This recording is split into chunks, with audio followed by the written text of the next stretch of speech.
Jean travaille dans une entreprise, mais des associations et des centres communaux d'action sociale proposent des emplois similaires partout en France.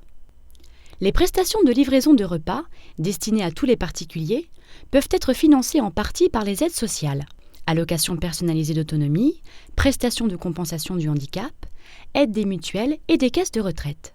Le reste est pris en charge par les particuliers et leurs familles qui bénéficient éventuellement d'aides fiscales.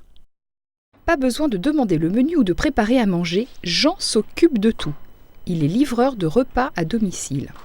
Ma profession consiste à livrer des repas, les repas qui sont commandés par les clients.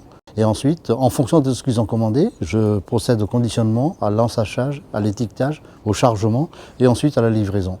Arrivé chez le client, j'ouvre le sachet devant eux, je leur montre ce qu'ils ont commandé, je range dans le frigidaire et je procède à l'élimination des denrées qui sont périmées. Mes débuts se sont très bien passés avec mes collègues. J'ai été accueilli au sein de l'équipe et tout s'est très bien passé. J'ai fait une formation avec mes collègues livreurs, j'étais en doublon, donc j'ai appris sur le tas. Et puis voilà, maintenant je vole de mes propres ailes. J'ai un secteur bien défini que je dois être capable de l'assurer. Sur le plan de la conduite au début, donc, je me dirigeais avec le GPS, je n'ai plus besoin de GPS maintenant. Les qualités essentielles, c'est tout d'abord la ponctualité, l'assiduité, le sérieux, être à l'écoute des gens et puis respecter les gens. À partir du moment où vous avez cette passion en vous, donc il n'y a pas de difficulté. Non, il n'y a pas d'obstacle.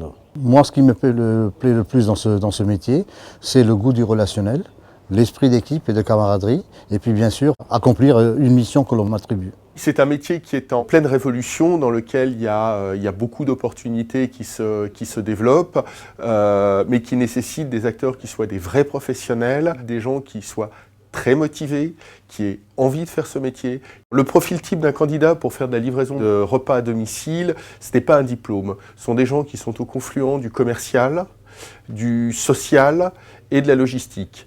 On a besoin de gens qui sachent conduire un véhicule, qui aient le sens de l'orientation, qui aient le sens de l'autonomie, et en même temps qui soient capables de développer des qualités d'empathie au niveau des clients.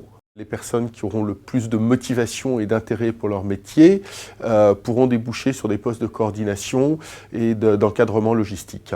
Ce sont des métiers où les gens pourront se reconvertir dans d'autres entreprises de services à la personne. L'enrichissement personnel, c'est de venir en aide aux gens qui ne sont pas autonomes. Pour moi, l'avenir, c'est de rester au sein de l'équipe, d'œuvrer avec l'équipe et avoir un seul objectif commun, c'est-à-dire la prospérité de l'entreprise. En voiture, à 2 roues ou à pied, le livreur de repas à domicile est responsable des denrées qu'il transporte. Organisation, ponctualité, sans oublier un bon sens relationnel, sont indispensables pour exercer ce métier. Rémunéré en moyenne 9,20 € net de l'heure, le livreur à domicile gagne près de 20% de plus que le SMIC horaire. Il est généralement embauché pour ses qualités d'organisation, de méthode et de gestion du temps sans diplôme spécifique. Il a la possibilité d'acquérir une qualification, notamment par le biais d'un contrat de professionnalisation, ce qui lui permettra d'évoluer tant en termes de salaire que de carrière.